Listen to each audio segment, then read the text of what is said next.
What's up, everybody? Thanks for clicking this video. Thanks for tuning into my channel. My name is Simon Hill, Black American from Louisiana, coming to you live from Budapest, Hungary. Today is August 25th, 2025, about 7 p.m. where I'm at right now, and we are continuing our 13th book in our Book to React series. This is episode 25 of Black Bolshevik, Autobiography of an Afro-American Communist, written by Harry Haywood Hall, a man who I believe truly was me in a previous lifetime.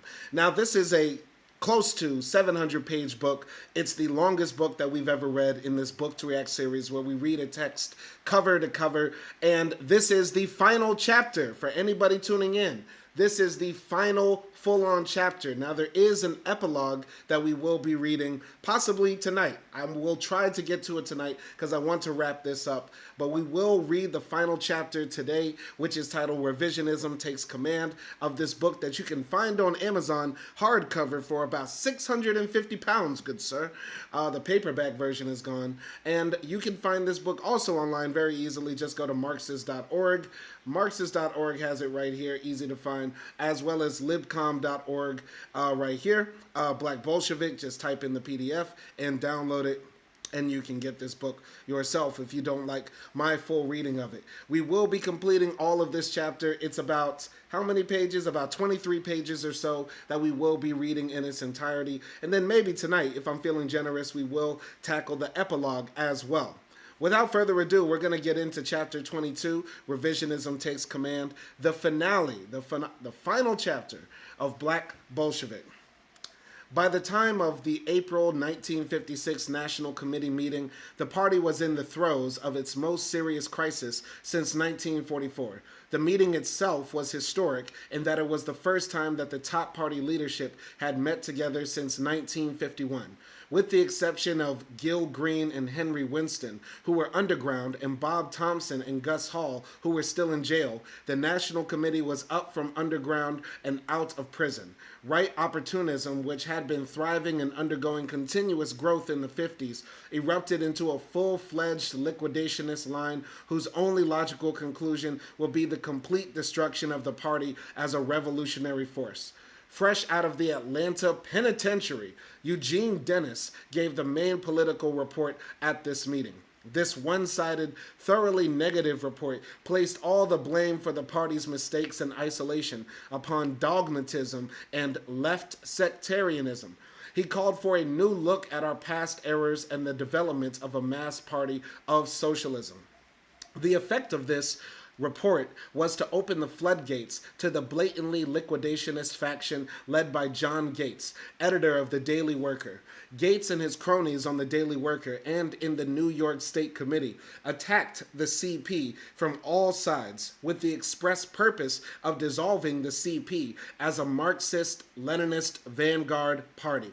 Gates pushed for the abandonment of the party's leading role and the development of pressure group politics, whose organizational form would be a political action association, very much like Browder's CPA of 1944. Gates called for a critical reevaluation of Marxism-Leninism. If anyone asks me whether I base myself on the principles of Marx and Lenin, I want to be able to answer which of those principles I believe in and which I do not. Ooh, cringe, cringe, cringe, cringe.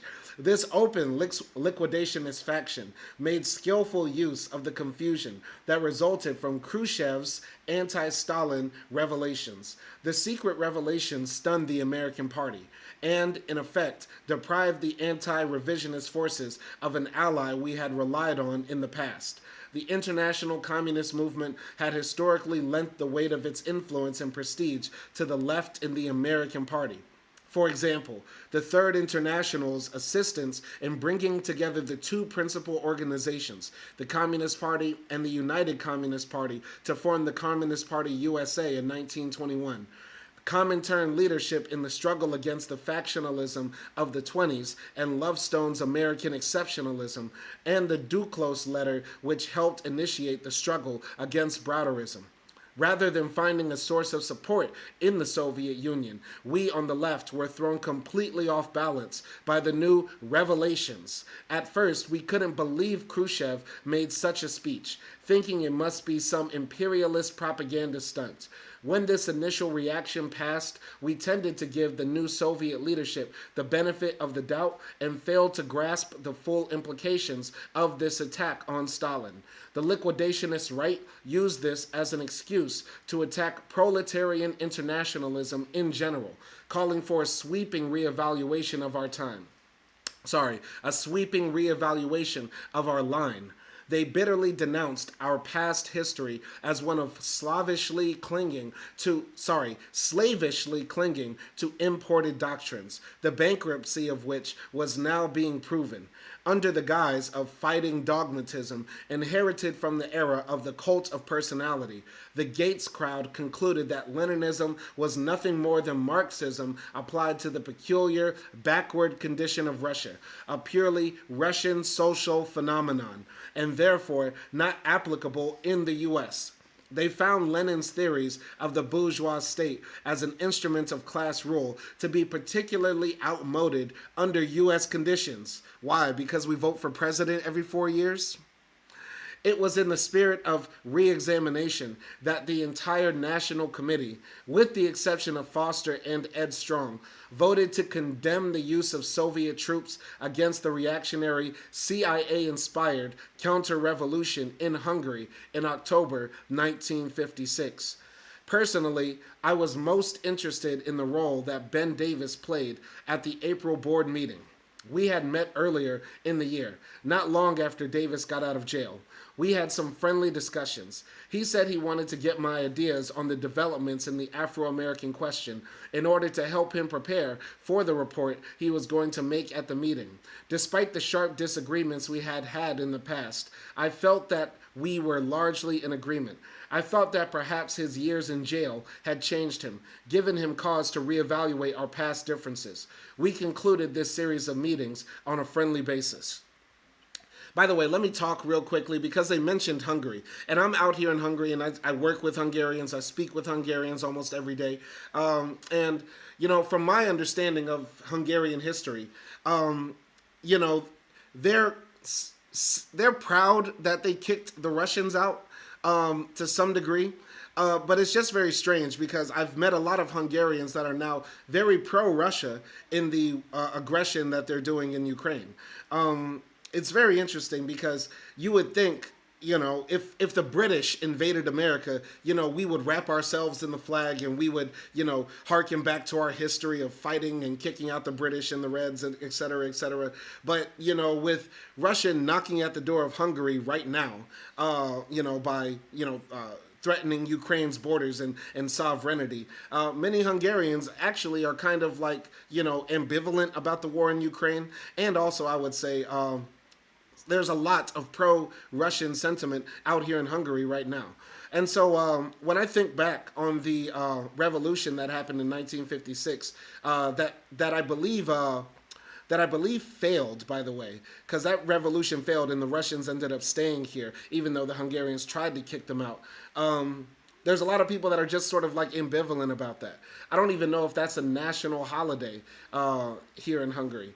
I would have to double check, but once again, just to briefly talk about that, from my understanding and from my interactions with most Hungarians, they're very nationalistic, but it's not nationalistic in the antagonistic sense to Russia. There's a lot of ambivalence and also love for Russia here, I would say.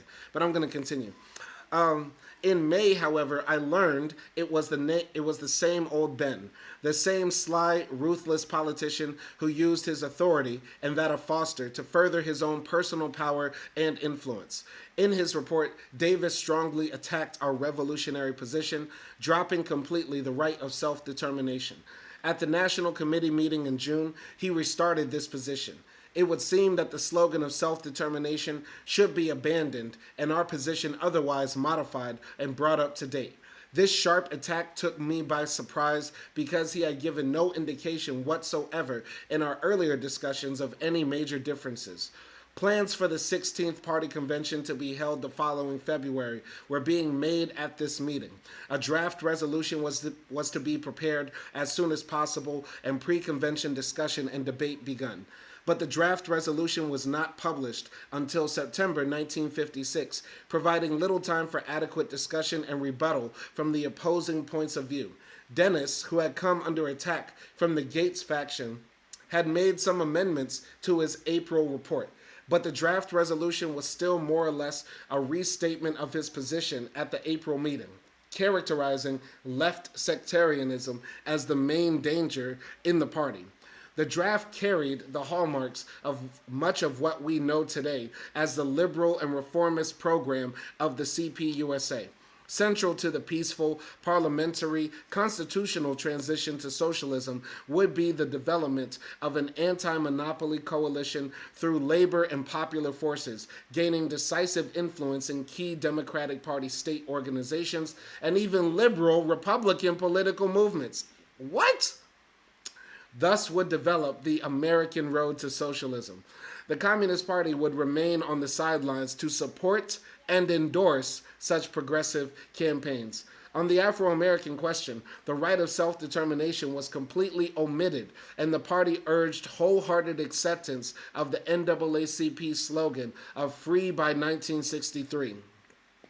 Working class leadership and proletarian revolution were entirely excluded from this document. The National Board voted in favor of the resolution, Foster and Davis voting a qualified yes. Wow. So even the William Z. Foster was on board with this sudden rightward transition.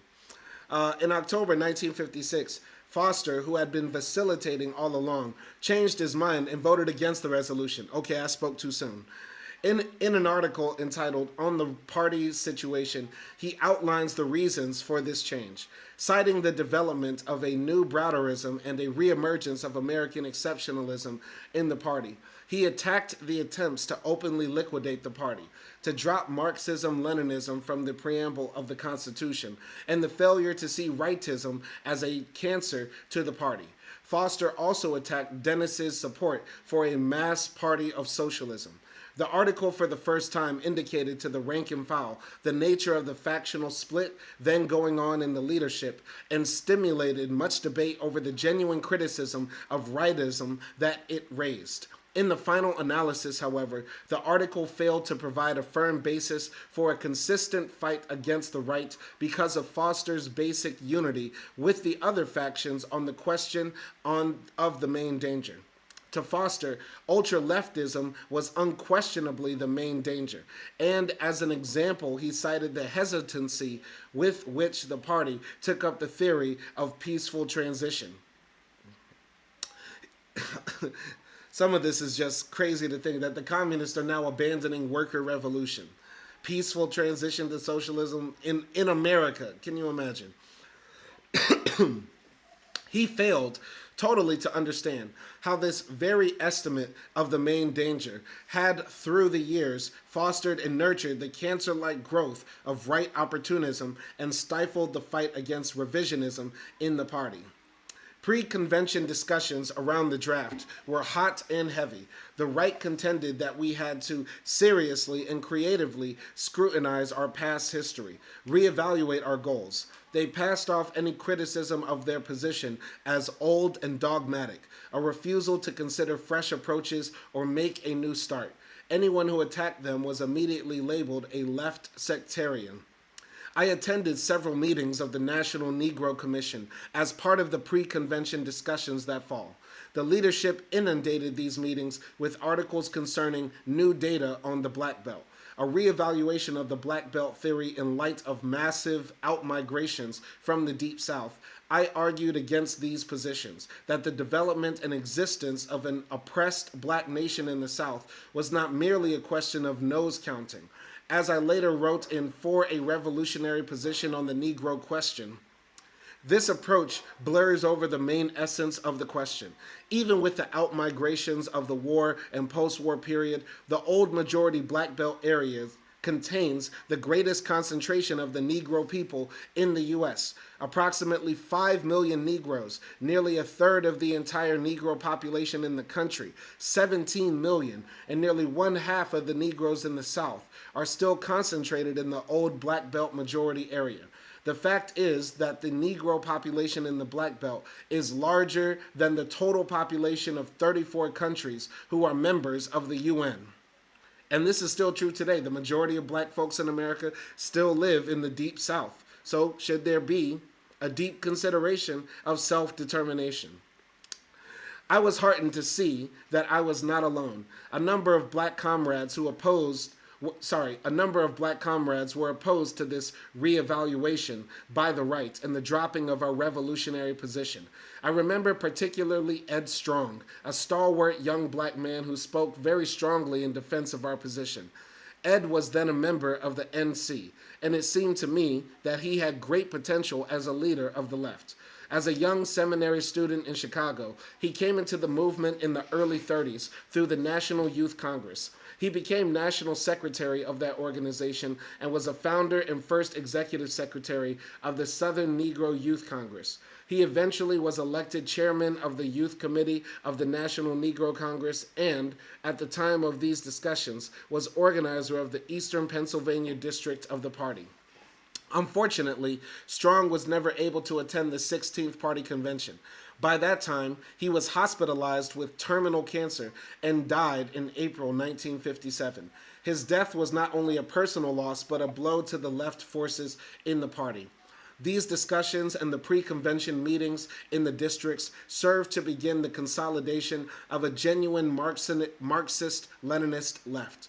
For a short time, the left forces were able to build a tentative tactical unity with the Foster Davis faction, which made some show of wanting to fight the openly liquidationist Gates faction. This unity, however, was quickly shattered with the Foster-Gates unity deal at the New York State pre-convention meeting. Foster, who was in danger of not being elected as a delegate to the convention, made the infamous deal on name and form of the party in exchange for the votes of the Gates faction. While rejecting the dissolution of the party, a resolution was passed with Gates' support, which held that any and all proposals to change the name, forms, or policies of the party can and should be examined and discussed on their merits, thus leaving the door wide open to future proposals from the Gates bunch. Widely separated and lacking central leadership, the left forces nonetheless continued to grow. We began to gain ideological clarity through criticizing the opportunism of the party line. The pre-convention meetings were the first organized means on a national level of examining the party's line since the 15th Party Convention in 1950. Since that time, those who opposed the growing revisionism in the party remained dispersed and confused, with no regular access to any of the party machinery through which to air their views. The leadership deliberately kept Marxist-Leninist education to a minimum, as part of their attempt to maintain the status quo. They had systematically suppressed dissent and all forms of inter-party democracy. Many of the comrades who came together in the Left Caucus at the 16th Party Convention had locally and individually raised struggles against revisionism in their districts, but were pretty much unaware of how widespread dissent was in the party as a whole. We were pleasantly surprised to see just how many cadre there were who still had agreement on the basic principles of Marxism-Leninism for the dictatorship of the proletariat and socialism, for the right of self-determination in the Deep South, in support of proletarian internationalism, and against the theory of peaceful transition to socialism, although there was some confusion on this point as a result of the Khrushchev revelations. Al Lenin became the leader of the caucus, and one hell of a guy he was too. He was a member of the National Committee and the party leader on the waterfront. I had always liked and admired Al as a man with both feet on the ground and with a keen ability to combine theory and practice. He was an old Lenin school man, and he had been a seaman for many years before becoming a party functionary in 1938. He was a fearless, dauntless fighter and had just recently been released from a stint in prison on a Smith Act conviction when he came to the convention. I could see that he was sore as hell with the revisionism of the leadership, grabbing the microphone at every possible opportunity. Other members of the caucus included Joe Doer, a leader of the anthracite miners, and a member of the NC. James Keller, the DO of Chicago, Armando Romain, a Puerto Rican leader on the waterfront in New York and a member of the New York State Committee, Ted Allen, a young guy and former DO from West Virginia, Angel Torres, another waterfront cadre, Olga, a Venezuelan comrade who had played a leading role in the struggles of Latino people in New York City, my wife Gwen, and many others.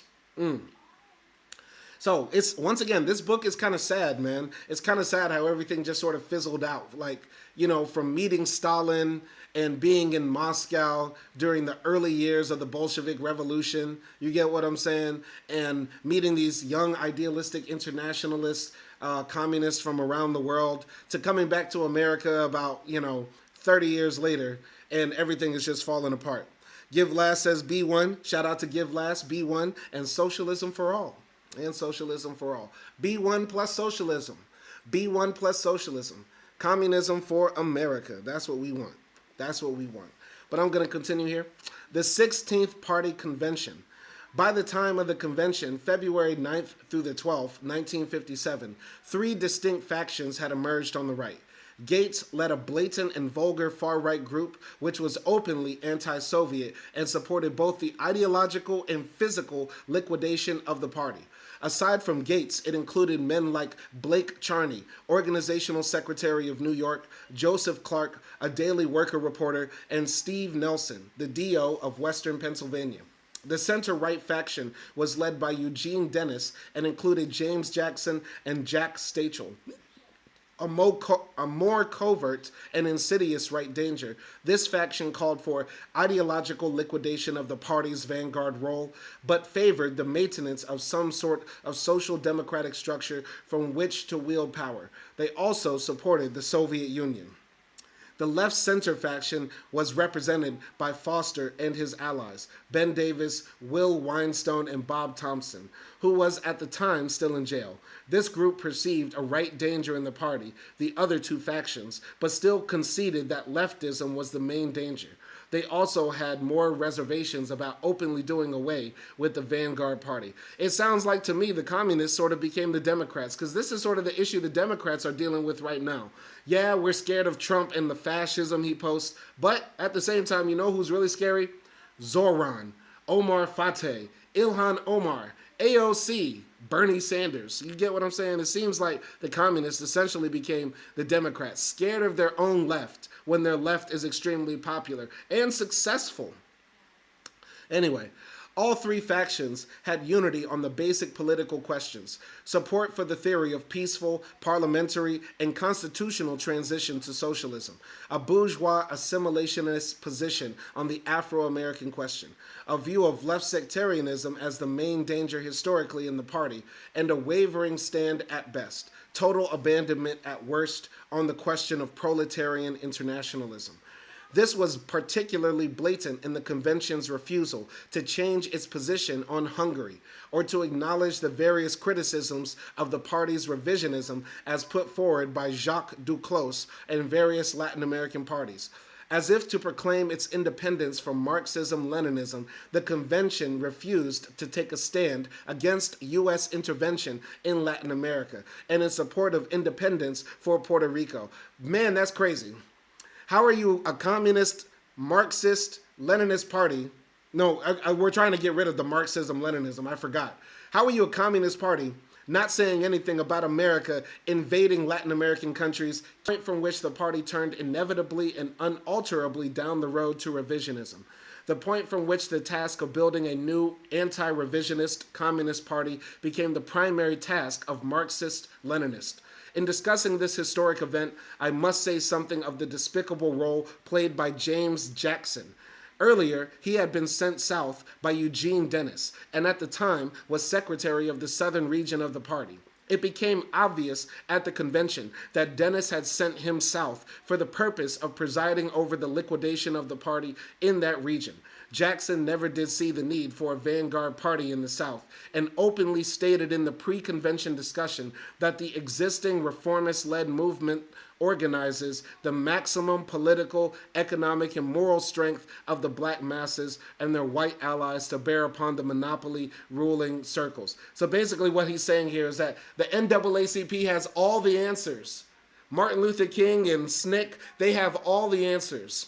We as leftists, we as communists have no answers to the black question. We have no answers for black people and their suffering and their plight and the injustices that black people have gone under. Sad, sad. And this is a party that only, like a few chapters ago, which I think correlates to about 15 years ago, let's say. This was the party that had a white woman standing on stage saying, "Land back for black people in the South now."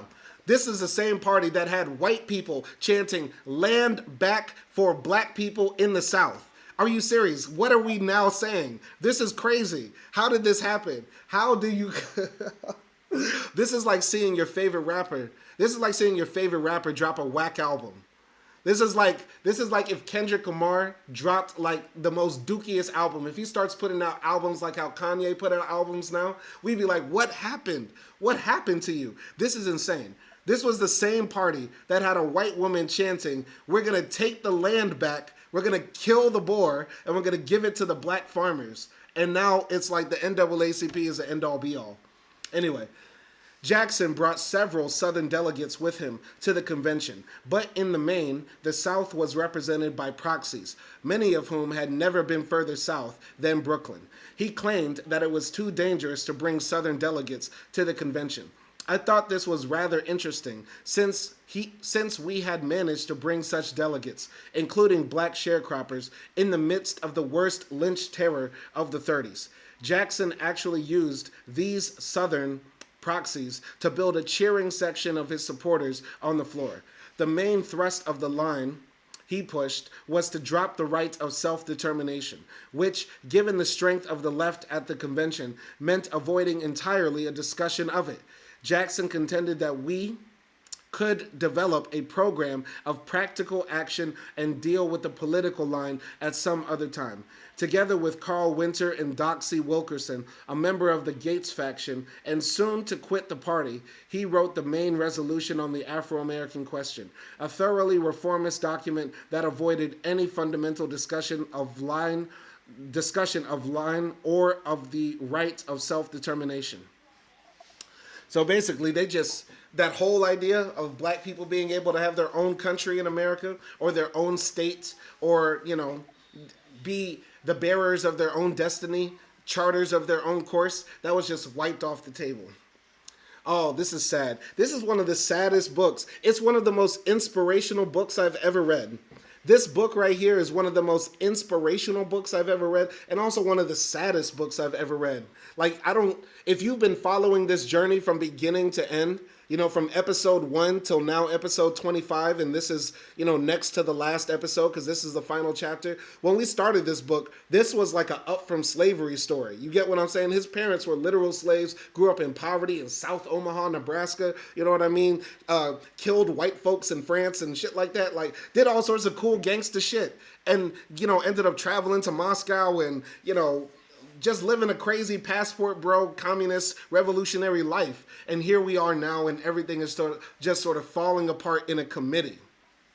Everything falls apart in a committee. Sad. It's very sad. Oh, this is hard. It's an inspirational but sad book. Depressing and uplifting at the same time. Anyway, Jackson's efforts to forestall discussion were given material support by an arrangement between our caucus and Foster. It was obvious that Gates was then out to liquidate the party right there on the spot. Foster approached us seeking to block against Gates and asked that we support a move to take the question off the convention agenda, postponing discussion and leaving settlement of the matter to a special national conference on Afro-American work to be held within 60 days of the convention. First things first, the main question before the convention was to save the party from the open liquidationism of Gates. Foster argued that full discussion of the black national question would have split the conference wide open and played directly into the hands of the Gates faction. At the time, we thought it was the right thing to do and went along with Foster's deal. But as we shall see, the promised National Conference on Afro-American Work was never held. There was a very widespread rumor about Ben Davis at the convention, and I have no doubt that is true. The story goes that someone in the Dennis faction asked Davis why he and Foster were going around making deals with the ultra-lefts. Davis replied, "We've got to deal with Gates first. When we've dealt with him, then we can handle the left sectarians." The convention proceedings, which strictly followed Robert's rules, were characterized by extreme bureaucratic suppression of the rank and file. Even so, I thought we did pretty well on the floor. Lannon was the fastest on his feet and got the microphone more than the rest of us. The revisionists have chosen to print precious few of his speeches in the official transcript of the convention proceedings, but there were still a few important remarks included. For instance, on the question of social democracy, I think the effort here is to slur over and obscure the differences that exist between ourselves and social democracy. We are not discussing here what are the possibilities for a united front. That's one thing. But no united front is possible without a clear understanding of what our differences are. United fronts come about not by slurring over differences and hiding them. I'm for a united front with social democracy, but always making clear that we are not social democrats. We have a different program, and united front is based on certain common needs, which both agree to while we disagree. Okay.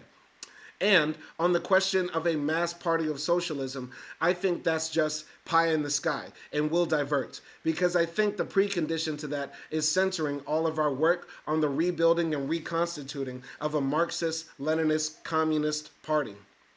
So yeah, I mean, this is like a classic debate about, whether to work with other leftists, whether they be communists or not, whether they be socialists, social democrats, left liberals, if you know what I mean. Like, this is just such a classic debate, and it seems like it's a debate that we still can't seem to get out of because, to some degree, this is still sort of like the party line right now. Like, we're just going to work with anybody who basically is left of the Democrats, right? No matter what their ideologies are.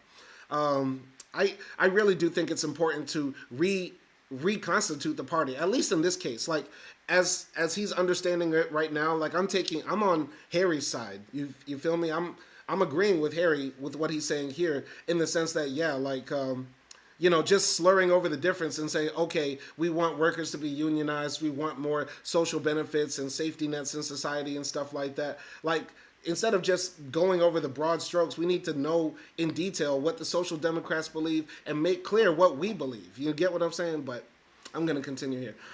I was able to speak only once and use the little time I had to attack the party's line on the black national question.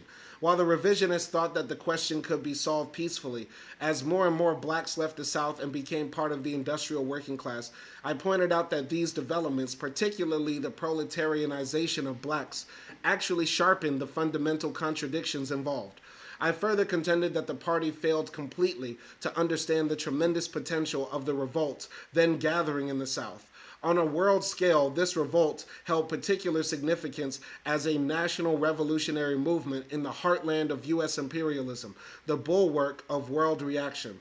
Calling on the party to stop tailing the bourgeois assimilationists, I stated, "It is not enough to greet these new, heroic struggles in the South. The embattled Negro people want our help. They cannot win alone. They need our party movement and the international working class movement to support their struggle." In a lot of ways, he's right. Because when we think about the 1960s, we think about the civil rights. The civil rights movement was basically black folks acting an ass in the South trying to get our basic rights. So yeah, he was calling this out in the 50s. He had his finger in the air, seeing where the wind was blowing. And yeah, the revolutionary potential is with the people. It is with the masses. It is with the downtrodden. It is with the lumpen proletariat, if you want to classify it that way. So yeah, he was right about that. But it was a shame because in the previous chapter, we saw that the party basically abandoned the South. They totally abandoned the South, broke up all their organizations in the South and the black parties they had in the South, all that. So anyway, To be sure, such views were drowned in a swamp of revisionism. When all the hoopla was done, the September draft resolution was passed pretty much intact, with all three of the right-wing factions declaring a great victory, a new unity of all trends, and a defeat against revisionism. Yay! Dennis, the arch-conciliationist, came out in the strongest position, indicating throughout the convention the future course he would take in fully conceding to the far right.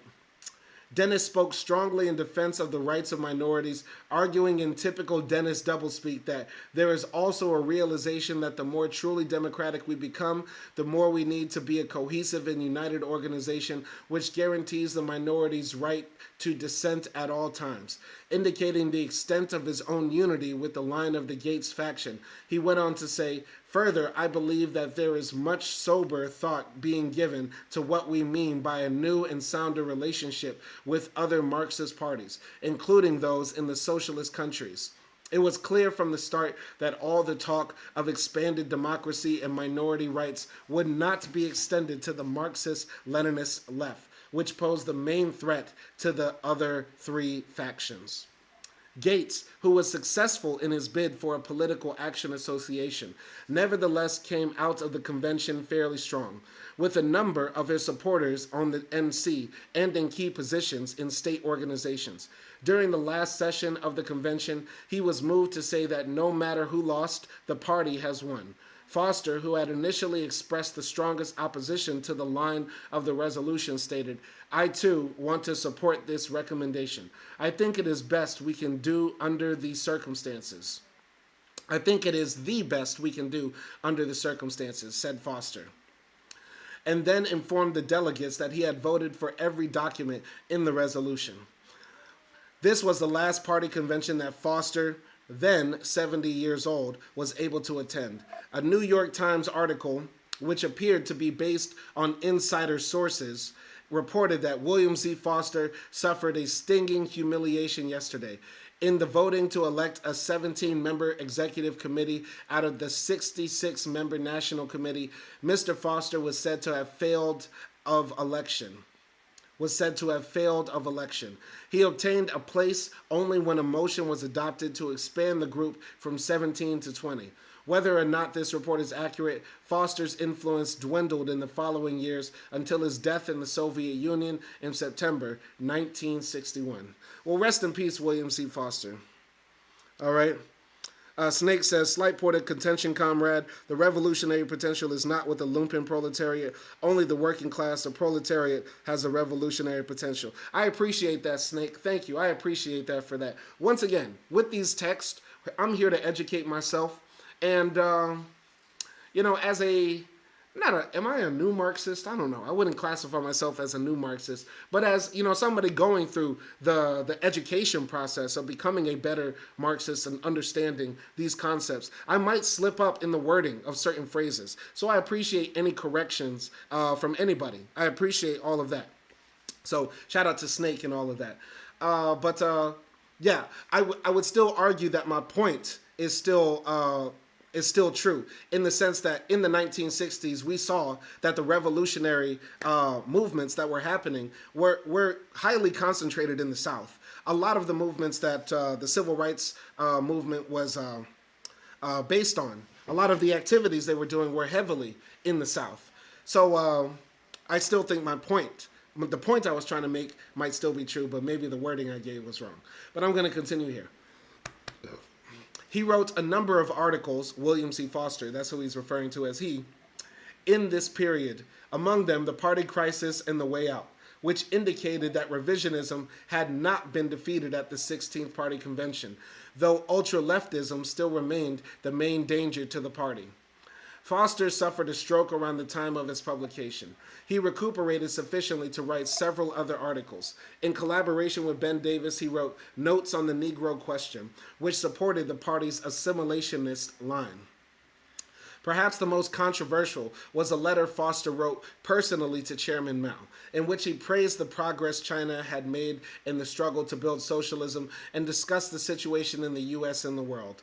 He received a warm response from Chairman Mao, who thanked Foster for his letter and said, "Allow me, on behalf of the Communist Party of China and the Chinese people, to extend hearty greetings to you, glorious fighter and leader of the American working class, and wish you an early recovery." The letter had been sent in December 1958 without the approval of the party's secretariat.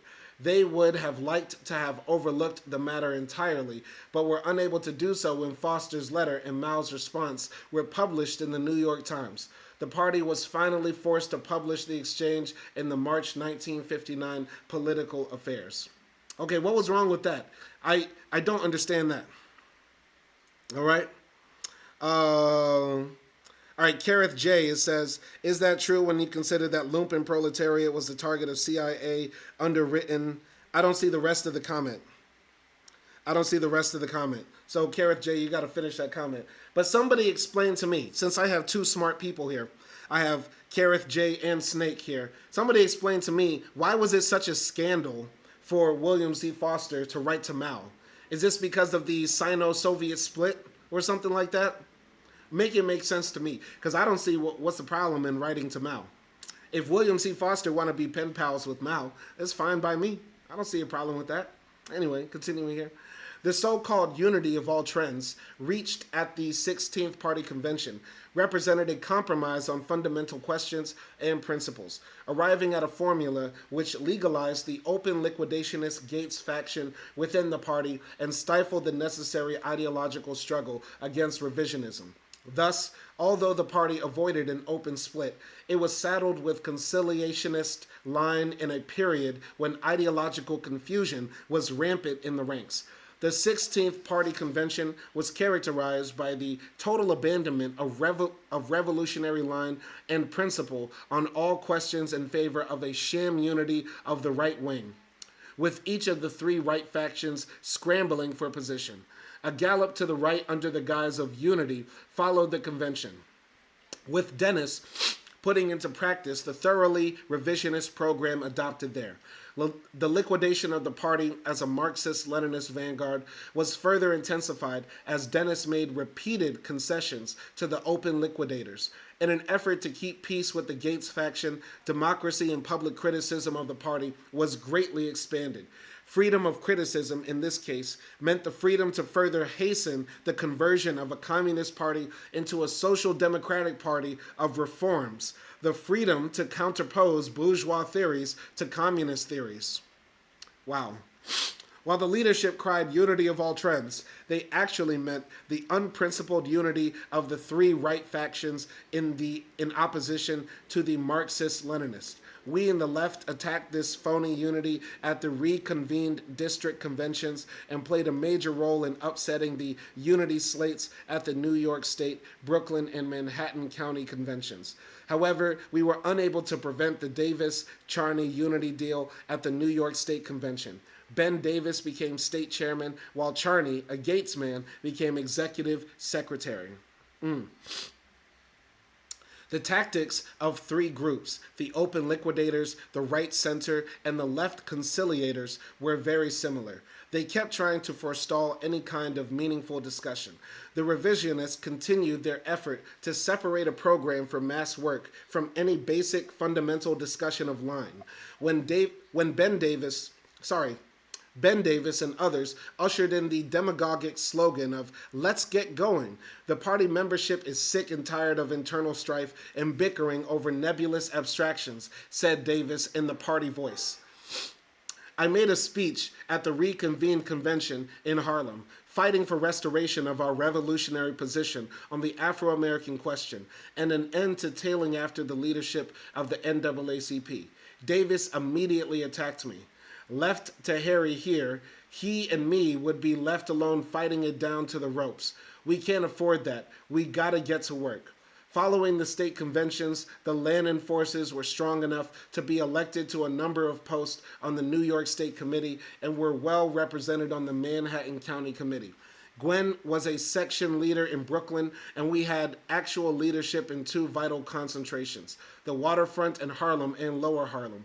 Our strength was considerable when one takes into account the fact that the New York district comprised over half the membership of the party at the time. The promised national conference on the Negro question was stalled, postponed, and inevitably never held. Many of our black cadres resigned or were driven out by the revisionist bureaucracy. Due payments and club attendance dropped.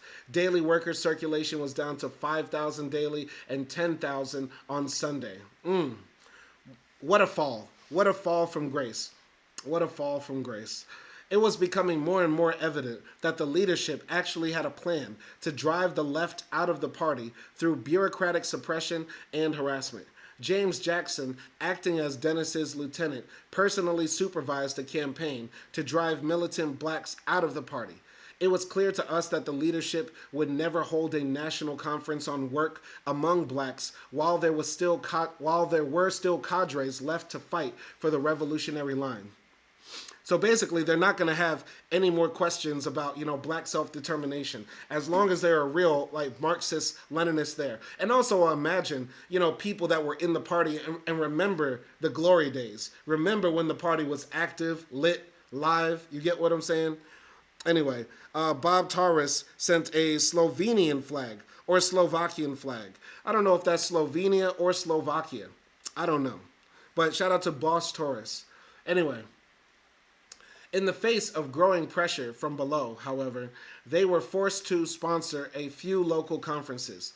This was done with the express purpose of holding down dissent, while continuing to postpone any fundamental discussion of our line. I remember one conference in New York where the revisionists packed the meeting with white trade union cadres, many of them right-wingers and covert white chauvinists, who at a signal from Davis or Jackson will begin chanting, "Get to work, boy." Oh. Jackson pulled off an astounding piece of demagoguery as he stood up with Paul Robeson's book, Here I Stand, and proclaimed, "Program, this is all the program we need." Oh no. Oh no, baby, no. Oh no. Shout out Paul Robeson, but that's the equivalent of my black friend gave me the N-word pass. That's crazy. The book, while an excellent exposition of Robinson's political views as a militant anti-imperialist and class-conscious fighter, could by no means serve as a fundamental program for the party's work in the black movement, and Jackson knew it.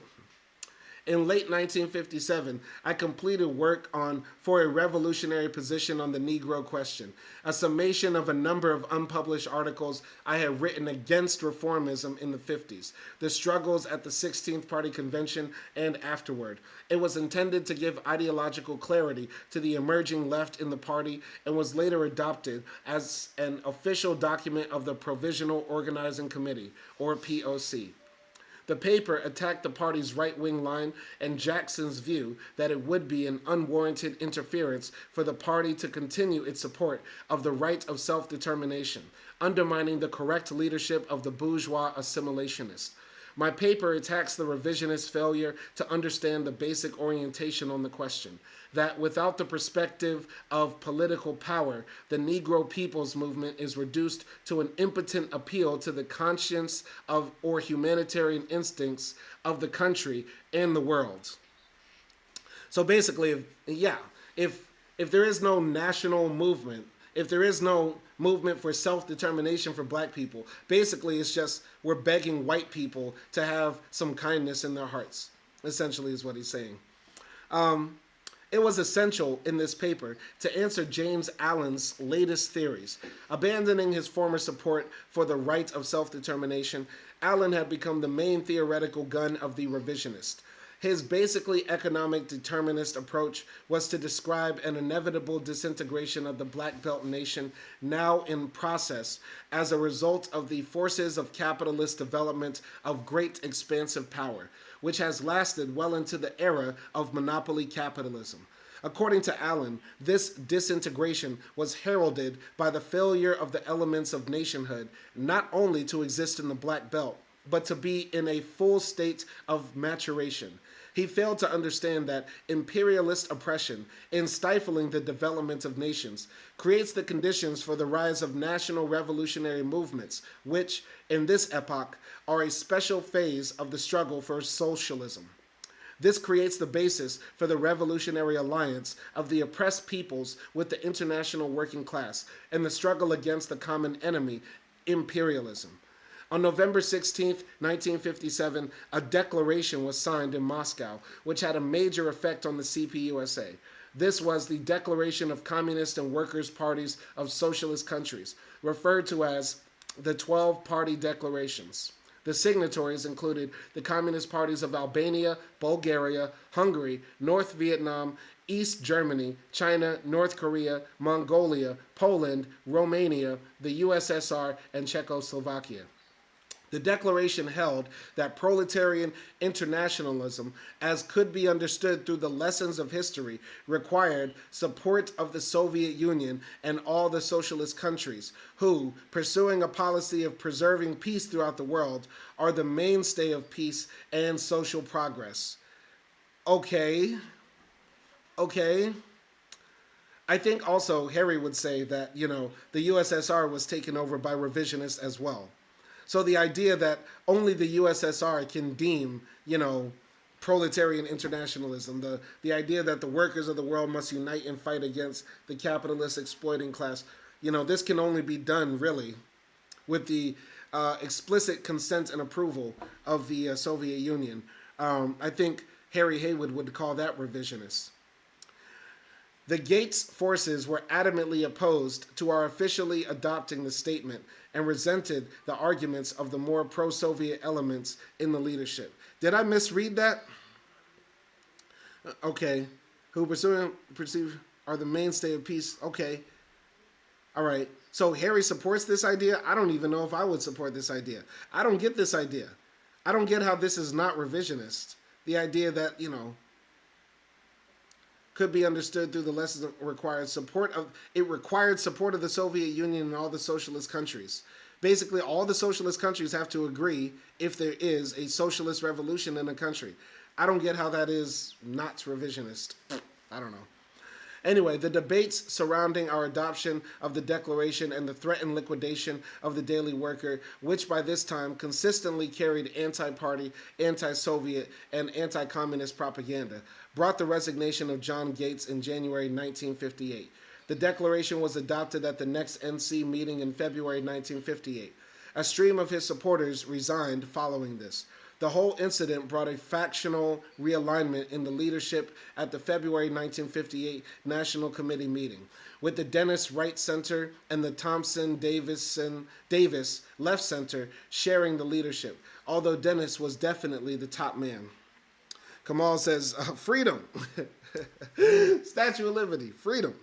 Shout out to my guy Kamal in the chat. He's the leader of the Defense from Crackerdom League. If you want to get your outfits, holla at him. And your gun, too. Gates' departure signaled the end of all trends unity, the end to the era of freedom of criticism, and a new cry in the leadership for centralism. Factionalism was outlawed, and Thompson issued an ultimatum to the left at the June 1958 NC meeting. Our party has the capacity to declare war on factionalism, whether from the direction of revisionism or the direction of dogmatism, said Thompson, with the leadership slapping themselves on the back for their so-called victory against revisionism, the resignation of Gates and friends.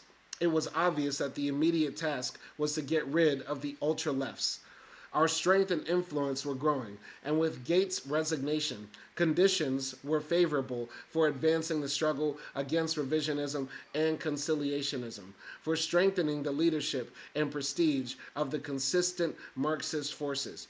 In spite of this situation, however, our left forces, under the political leadership of Armando Roman, fell into a series of ultra-left errors, which in the long run led to the dissipation of our prestige and influence, and eventually to our isolation from a large number of honest forces who were in agreement with us. We had gradually become more and more oriented towards the narrow, inflexible tactic of attack and exposure. Under these conditions, the fundamental political questions under which the caucus was founded became relegated to secondary importance as we largely confined ourselves to attacking the party's position. Our purely oppositionist tactics, combined with the refusal to participate in mass work, enabled the party leadership to portray us as anti-party and disruptive elements. Some of the most blatant ultra-left errors of this period included a refusal to accept posts on the Manhattan County staff, particularly Armando's refusal to accept the key post of education director of the county, the boycott of the Daily Worker, even after the resignation of Gates, and the failure to fight for publication of articles stating our political position through the official channels of the party. I must admit self-critically that I tended to overlook these errors, thinking they were just individual mistakes of a tactical nature, not just the reflection of an entire ultra-left line. After years of fighting arch right-wingers, many other comrades in the caucus made the same mistake. With Thompson's ultimatum to the left, many of us began to think that we would very soon be expelled and agreed with Armando's view that we should openly split with the party, a decision which I now think was incorrect and played directly into the hands of the revisionists, who were able to isolate us even further from the rank and file. This decision resulted in the formation of the Provisional Organizing Committee for a Communist Party, POC, founded in August 1958. So basically he's saying, like, you know, in fighting these revisionists, they made the mistake of just attacking them. I'm imagining it like, you know, modern day YouTube drama where somebody who is a friend of another streamer or YouTuber falls out and then all they do on their channel is just attack another YouTuber or streamer, something like that. That's essentially what he's saying. Like, they just kept on attacking these people, making them seem like the belligerents. You know what I mean? Making them seem like antagonists, naughty boys and girls. So, yeah. And Harry's saying here, like, yo, maybe we were wrong to start another party instead of just fixing the party from within. I don't know. Anyway, some 83 delegates, mostly black and Puerto Rican working class cadres, attended the founding conference in New York. There was much enthusiasm, even euphoria at the conference. We thought we were really on the way to building a new party. Joe Doer and myself were elected co-chairmen. Armando became the general secretary. Other members of the executive committee included Admiral Kilpatrick of Cleveland, Ted Allen from West Virginia, Angel Torres, and Lucille Bethencourt from Cleveland. For all our fond hopes, the POC continued under Armando's leadership in an isolationist line and soon deteriorated into an ultra-left sect.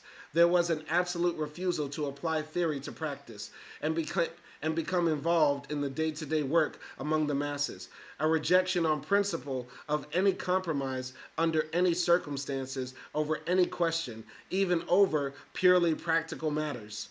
Okay, so now it seems like Harry has a left sectarian problem. How ironic. He's like, okay, I got all my leftists from the Communist Party with me. We're going to form our own Marxist-Leninist party. And then all these guys want to do is debate whether it's the proletariat or the lumpen proletariat that have the real revolutionary potential. That's a bit funny. It sounds like things sort of devolved. Anyway. Those who opposed such dogmatism were promptly labeled conciliators. The PLC was rife with inter-caucus witch hunts, personal slander, and character assassination. Armando set himself up as an infallible demagogue who instinctively could sniff out not only conciliators in our ranks, but the conciliators of the conciliators. There was, to many of us, the distinct smell of police agentry about all this. So yeah, basically he's saying even this small leftist sect that split away from the CPUSA might have been infiltrated by the police, which I think really happened all along to the CPUSA, by the way. But anyway, in October 1958, Armando called together a rump conference to give Gwen, myself, and a number of other comrades expelled from the PLC.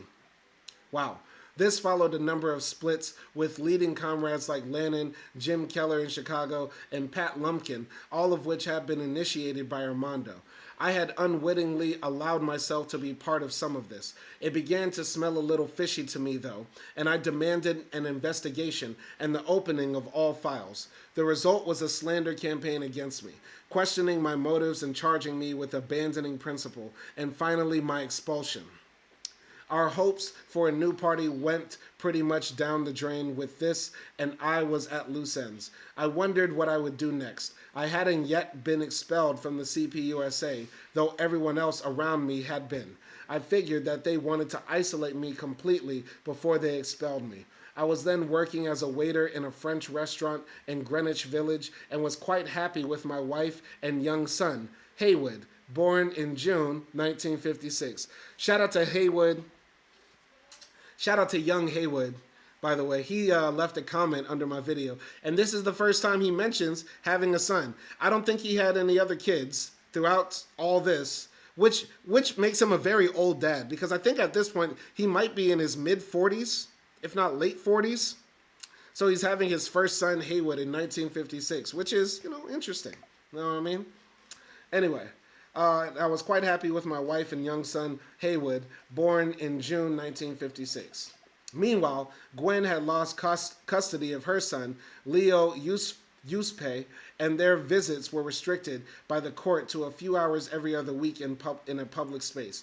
She lost meaningful contact with him and found the situation very painful. I wonder if that was because, they were in an interracial marriage in 1956. Even in New York, this was out of the ordinary, to say the least. And I wonder if, because of Haywood's blackness, they blocked his wife from having access to her son from a previous relationship. I don't know.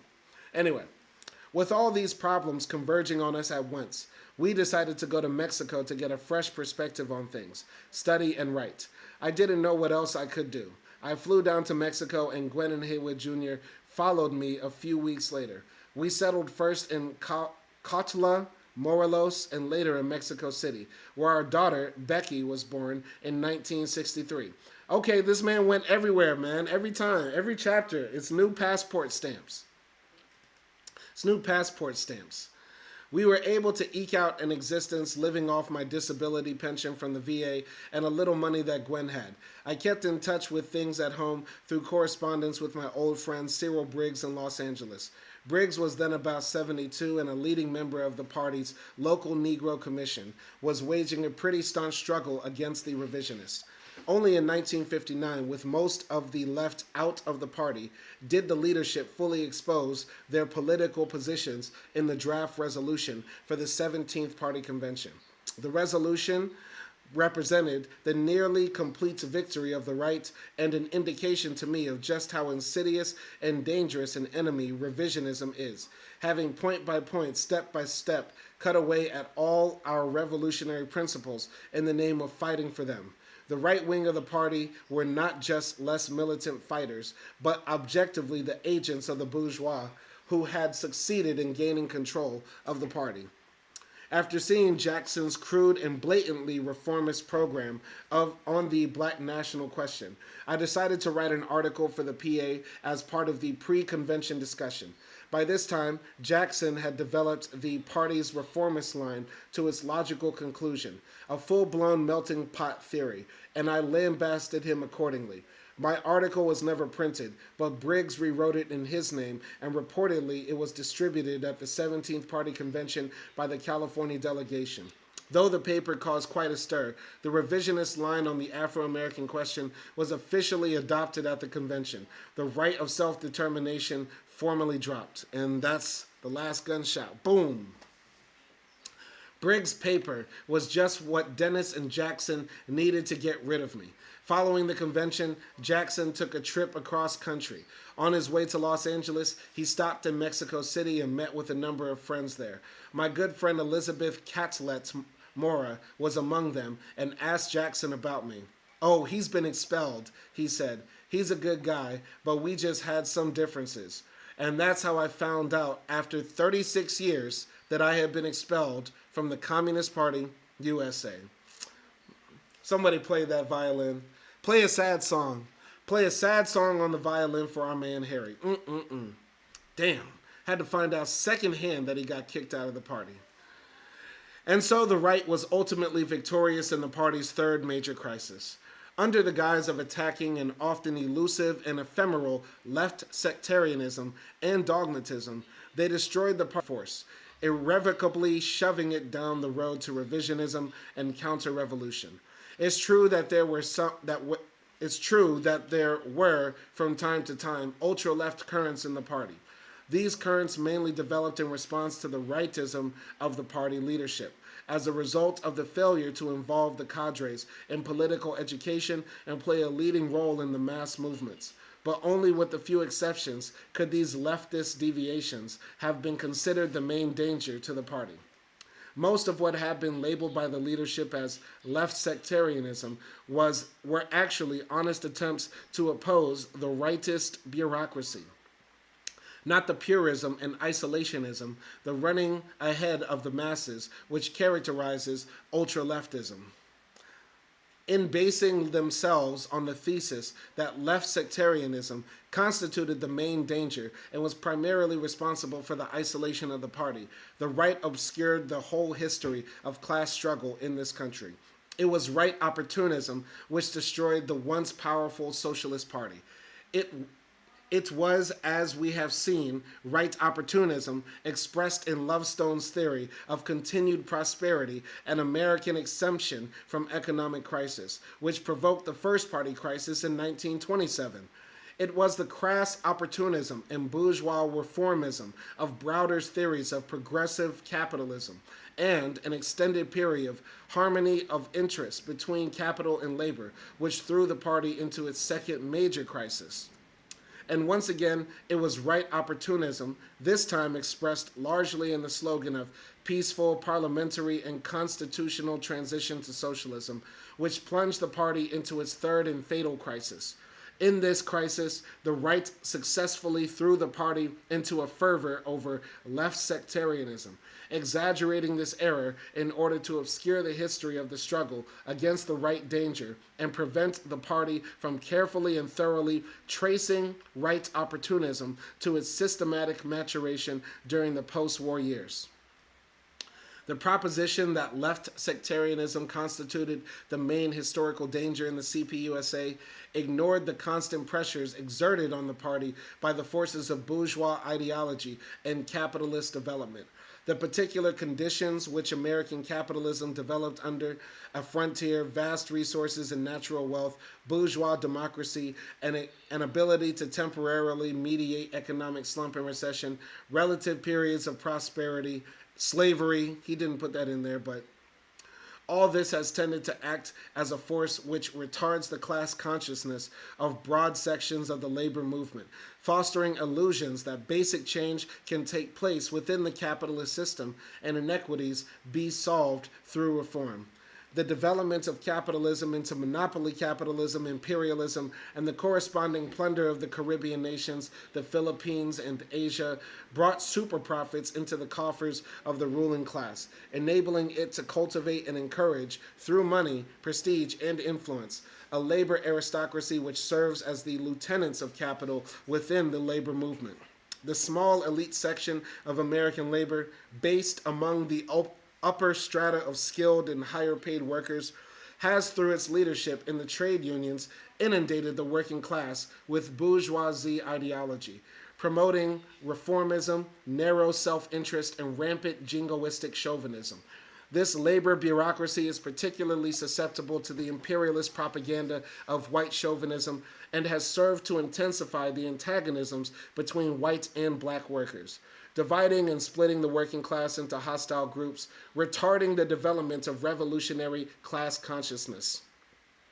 These objective conditions combine together to provide fertile soil for the maturing of right opportunist class collaborationism and chauvinistic ideas, outlooks, and policies which undoubtedly all heavily affected our party. It was out of these concrete conditions that right opportunism developed as the main danger in the working class movement. My experience in the party confirmed what the history of the working class struggle has shown. that in order to develop as a revolutionary vanguard, the CP must constantly struggle against the powerful pressures of bourgeois ideology. Shout out to Snake. Shout out to Snake right here. Shout out for the $10 donation. I really do appreciate that. It is very much appreciated. If you don't know, I'm a student out here in Budapest, Hungary. I'm going to university out here in Budapest, Hungary, and tuition is about 2,400 euros a semester. Now, that's pennies compared to America, so I'm grateful that I have the opportunity. I'm in my second year of my sociology degree out here. And yeah, the semester is about to start soon, and we gotta pay that tuition. So shout out to Snake. Any donations to this channel automatically go to tuition, so I appreciate all of that. But Snake says, let's all share, talk about, and post Simon's vital work. I gotta bounce, but I highly support this project and a working class black man in 2025 educating himself in the masses. Oh yes, I am working class for real. Working class for real. Definitely working class. Definitely. Boy, is your man working? Do I be working? Man, I gotta go to work right after this. If y'all don't know, I'm an English teacher too. And I got an English class at 9 o'clock my time, so I'm about to finish up this chapter and get ready for class. Anyway, thank you, Snake, for that once again. Kareth J says, I was asking, is it true that the revolutionary potential does not lie with the lumpen proletariat when you consider that it was the underserved class that was targeted by CIA-sponsored drug traffic?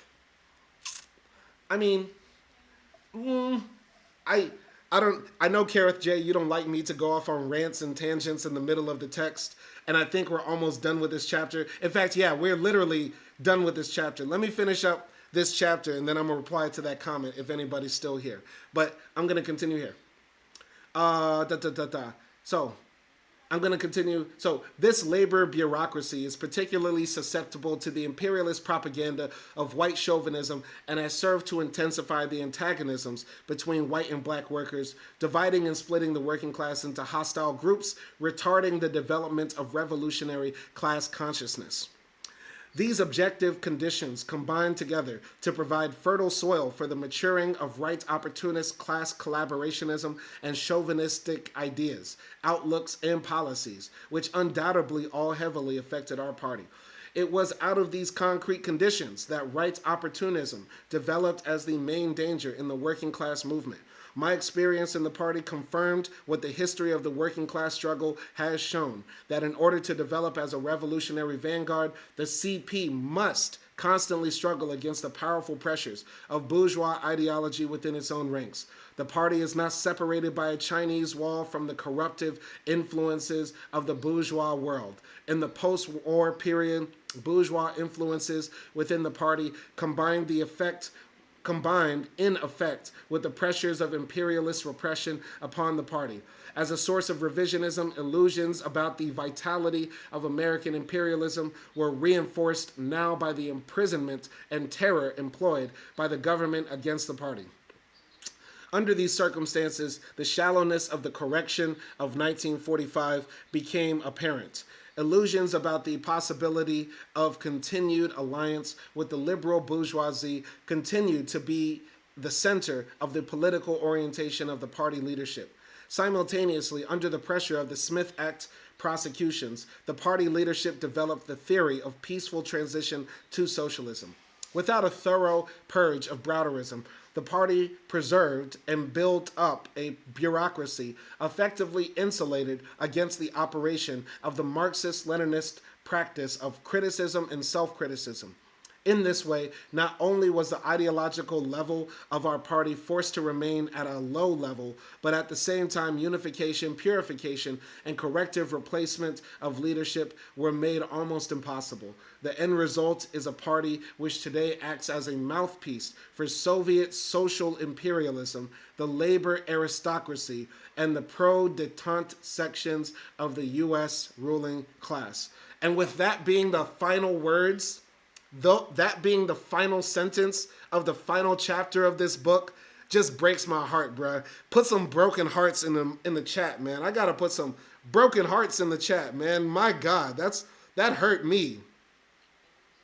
That hurt me. 3 broken hearts. My God. Sad, sad, sad, sad. That's crazy. Basically, this party he dedicated his life to, man. Went and fought in Spain for, man. The cause he went to fight in Spain for. Risked his life for. Faced machine guns when organizing workers in like West Virginia. Gave his life for. Ended up essentially becoming the Democrats. The worst thing that you could ever become in life is just a shallow husk of a Democrat. Oh, what? What is that? That's so sad. I'm going to cry. I'm going to cry. Once again, this is one of the most inspiring and depressing books I've ever read. Oh, this is so sad. So sad. Anyway, I'm going to go into the comments. Kamal says, I had no idea you accept donations, comrade. Maybe I'm slow. It's okay, Kamal. It's all right. I don't come on my YouTube channel begging people for money. But if you want to donate to this channel, you're helping me get my education. You know, it's not going to marijuana. It's not going to beer and wine. It's not going to new J's and new jeans. I've had the same pair of shoes for the past 2 years. You feel me?